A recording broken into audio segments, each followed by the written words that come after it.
എല്ലാവർക്കും നമസ്കാരം. ഇന്നത്തെ രണ്ടാമത്തെ റിവ്യൂ ആണ്. അർഫാസ് അയ്യൂബിന്റെ സംവിധാനത്തിൽ ആസിഫ് അലി, അമല പോൾ, ഷറഫുദ്ദീൻ ഇവർ അഭിനയിച്ച ലെവൽ ക്രോസ് എന്ന ഒരു മലയാള സിനിമ റിലീസായിട്ടുണ്ട്. ഇന്ന് അത് കണ്ടു. എന്റെ അഭിപ്രായമാണ് ഞാൻ പറയുന്നത്. ലെവൽ ക്രോസ് ഒരു വെറൈറ്റി സിനിമ തന്നെയാണ്. എന്തൊക്കെ പറഞ്ഞാലും ഒരു കൊമേഴ്ഷ്യൽ എന്റർടൈനർ അല്ലാത്ത ഒരു സിനിമ, റിയലിസ്റ്റിക് പാറ്റേണിൽ പോകുന്ന എന്നാൽ കുറച്ച് കൊമേഴ്ഷ്യൽ എലമെന്റുകളുമുള്ള 100% റിയലിസ്റ്റിക് എന്ന് പറയാൻ പറ്റാത്ത, റിയലിസ്റ്റിക് ആക്കാൻ ശ്രമിച്ചിരിക്കുന്ന ഒരു സിനിമയാണ് ഈ ഒരു സിനിമ എന്ന് വേണമെങ്കിൽ പറയാം. ഈ സിനിമയുടെ ഏറ്റവും വലിയ പോസിറ്റീവായിട്ട് എനിക്ക് തോന്നിയത് ആസിഫ് അലിയുടെ എക്സലന്റ് ആയിട്ടുള്ള ഒരു പെർഫോമൻസ് ആണ്. ഇന്ന് വരെ ഞാൻ കണ്ടിട്ടുള്ളതിൽ ആസിഫ് അലിയുടെ കരിയർ ബെസ്റ്റ് പെർഫോമൻസ് എന്ന് വേണമെങ്കിൽ പറയാം. ഇവന് മൈന്യൂട്ട് ഡീറ്റെയിൽ ആയിട്ട് പോലും ആസിഫ് അലി നല്ല രീതിയിൽ പെർഫോം ചെയ്തിട്ടുണ്ട്. എല്ലാ തരത്തിലും അടിപൊളിയായിട്ടുണ്ട്. ആസിഫ് അലി കലക്കി എന്ന് തന്നെ പറയാം. ഒരു അവാർഡിനെന്നല്ല, ആളുകളുടെ രീതിയിൽ എല്ലാ തരത്തിലും ഒരു അപ്രീസിയേഷന് യോഗ്യനാണ് ആസിഫ് അലി. ഈ സിനിമയുടെ പെർഫോമൻസ് ആസിഫ് അലിക്ക് വേണ്ടിയുള്ള സിനിമ എന്ന് തന്നെ പറയാം. പുള്ളിക്കാരൻ കലക്കി എല്ലാ തരത്തിലും.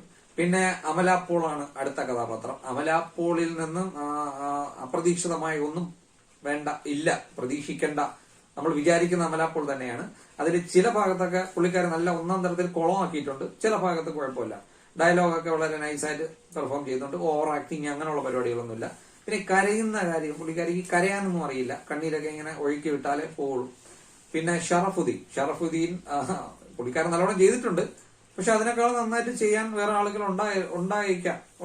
ഒരുപാട് ആളുകൾ വേറെ ഉണ്ട്. പുള്ളിക്കാരന് തന്നെ അത് കൊടുക്കണമെന്ന് നിർബന്ധമില്ല.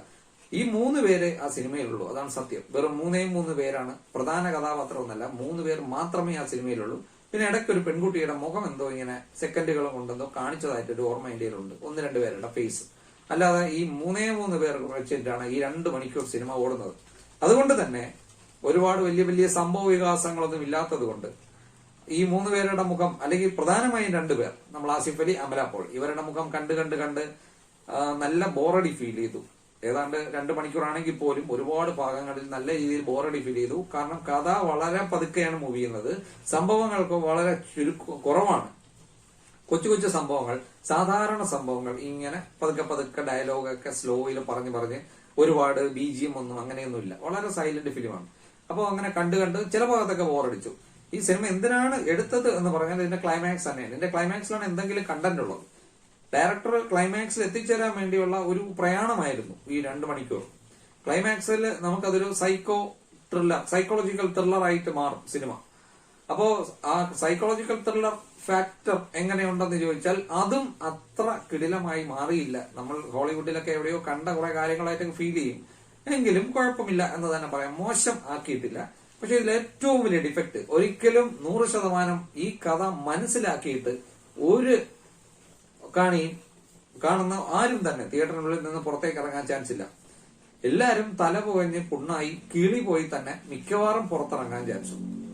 കാരണം അത്രയ്ക്ക് കോംപ്ലിക്കേറ്റഡ് ആയിട്ടുള്ള കുറച്ച് കാര്യങ്ങൾ ഇതിന്റെ അകത്ത് കാണിക്കുന്നുണ്ട്. 1-2 പ്രധാനപ്പെട്ട, അനാവശ്യമായ പലതും കാണിച്ച സംവിധായകൻ പ്രധാനപ്പെട്ട കുറച്ച് കാര്യങ്ങൾ വ്യക്തതയില്ലാതെ പറഞ്ഞു വെച്ചിരിക്കുന്നുണ്ട്. അങ്ങനെ ഒരു കുഴപ്പമുണ്ട്. എന്നാൽ നമ്മൾ തന്നെ അതിൻ്റെതായ രീതിയിൽ ഒരു കാര്യമൊക്കെ മെനഞ്ഞെടുത്ത് ചിന്തിച്ചെടുത്ത് നമ്മൾ ആ കഥയെ അങ്ങ് കംപ്ലീറ്റ് ചെയ്താൽ ഓക്കെ, പല രീതിയിൽ നമുക്ക് ചിന്തിക്കാം. അതിനുള്ള വകുപ്പാണ് പുള്ളിക്കാരൻ ഇട്ട് ചേർത്തത്. പക്ഷെ അങ്ങനെയൊക്കെ പറയുന്നത് അതിനെ ഒരു സിനിമ എന്ന് പറയാൻ പറ്റുമോ? നമ്മൾ തന്നെ കഥയുടെ ബാക്കി ഉണ്ടാക്കി, കഥയുടെ ആ പീസസ് ലിങ്ക് ചെയ്ത് നമ്മൾ തന്നെ ഒരു സ്റ്റോറി ലൈൻ ഉണ്ടാക്കിയെടുത്ത് നമ്മൾ കഷ്ടപ്പെട്ട് കഥയുണ്ടാക്കാനാണോ നമ്മൾ സിനിമ കാണാൻ പോകുന്നത്? ഇത്രയും വിശദമായിട്ട് ഈ ആവശ്യമില്ലാത്ത വർത്താനം പോലും പറയുന്ന സംവിധായകന് പ്രധാനപ്പെട്ട കുറെ കാര്യങ്ങൾ കുറച്ചുകൂടെ ഒന്ന് ഡീറ്റെയിൽ ആയിട്ട് പറഞ്ഞെങ്കിൽ എന്ത് വേണം? പരിപൂർണ തൃപ്തി തരാത്ത ഒരു സിനിമ തന്നെയാണ് ലെവൽ ക്രോസ് എനിക്ക്. കാരണം ഞാൻ കണ്ടു, സിനിമ നല്ല രീതിയിൽ എടുത്തിട്ടുണ്ട്. ആസിഫ് അലി നല്ല രീതിയിൽ പെർഫോം ചെയ്തിട്ടുണ്ട്. അവസാനം വന്നിരിക്കുന്ന ട്വിസ്റ്റും മറ്റു കാര്യങ്ങളും എനിക്ക് ഇഷ്ടപ്പെട്ടു. പക്ഷേ അതിൽ പോലും എല്ലാ തരത്തിലും തലയ്ക്കകത്ത് കയറാത്ത രീതിയിലുള്ള ഒരു സാധനമുണ്ട്. അത് ഞാൻ എന്റെ രീതിയിൽ ഒരു കാര്യം ഉണ്ടാക്കിയെടുത്തു.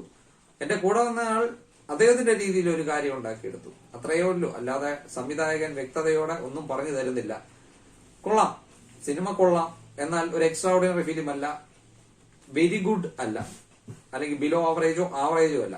ഇതിന്റെ ഇടയിൽ നിൽക്കുന്ന ഒരു നോട്ട് ബാഡ് ഫിലിം എന്ന് വേണമെങ്കിൽ പറയാം. അതാണ് ലെവൽ ക്രോസ്. അപ്പോ നിങ്ങളിൽ ആരെങ്കിലും സിനിമ കണ്ടിട്ടുണ്ടെങ്കിൽ നിങ്ങൾക്ക് എന്റെ അഭിപ്രായമോ ഞാൻ പറയുന്നതിന്റെ എതിരഭിപ്രായമോ ഉണ്ടെങ്കിൽ നിങ്ങൾ ആ കമന്റ് ബോക്സിലൊന്ന് അറിയിച്ചാൽ കൊള്ളാം. അപ്പോൾ എന്റെ അഭിപ്രായം ഇതാണ് ലെവൽ ക്രോസിനെ പറ്റി. ഇത് കാണാൻ താല്പര്യമുള്ളവർക്ക് കാണാം.